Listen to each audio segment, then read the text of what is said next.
I mean, if they really, value a community theater, I think they do. We've seen it over and over again. The best thing they can do this summer is watch a lot of movies. Watch a lot of movies, take advantage of of all the different programs that we have here, whether it's our kids programming, our private screening room. Help us build a bit of a nest egg so we can potentially coast through that downtime, which unfortunately looks like it's on its way. The downtime that Film.ca's chief executive Jeff Knoll is referring to is an anticipated repercussion of the union strikes currently taking place by actors, writers, and others represented by the Screen Actors Guild and the American Federation of Television and Radio Artists. Well, we think it's already actually impacting Film.ca and other movie theaters, because one of the downsides, of course, of the strike action is that actors can't even participate in the promotion of their films. So, most have read about the fact that Mission Impossible opened, as they call it in our industry, very soft, which means it wasn't the runaway blockbuster that was anticipated. And part of that, I believe, is because, those films are largely based on their megastars. So in this case, Tom Cruise, who would normally be out promoting the film, appearing on every late night show, showing how his behind the scenes action, works and such. But because that wasn't possible because of the strike, I think that it led to that film having a soft opening.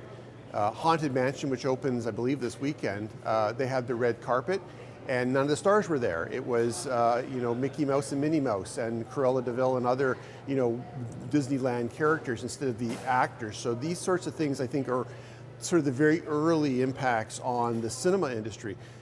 The bigger impacts are going to happen downwind, so to speak. It's going to be. We're going to start seeing studios starting to postpone films so they can stretch out cash flow, but also because they may not want to release those films without the marketing and publicity that goes along with them too. So we'll see some rescheduling, and then I think the real damage is going to start to occur if this drags on during the Christmas releasing season, because many of the movies that are slated for Christmas are still in post-production now. So I think these things will all have a big impact on us. And just after we got out of the pandemic, this was really our first big summer season that we were anticipating. And so far with Barbie and Oppenheimer, it's been pretty good. But it's only having a couple good months in a year is not going to do very much for our industry.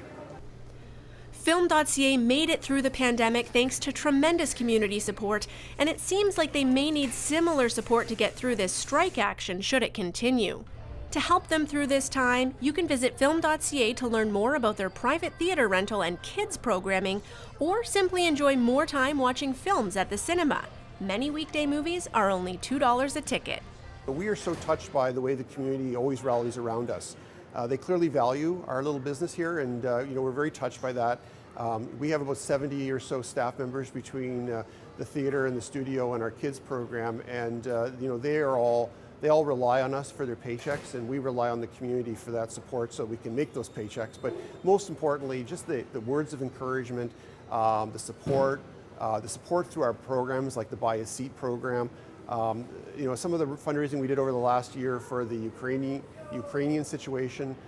We just love our community, and we just want to say a huge thank you to everybody that's said a kind word, passed on to their friends the experience they have here, or parted with some hard-earned dollars to help us keep afloat. For Halton News, I'm Jessica Kading.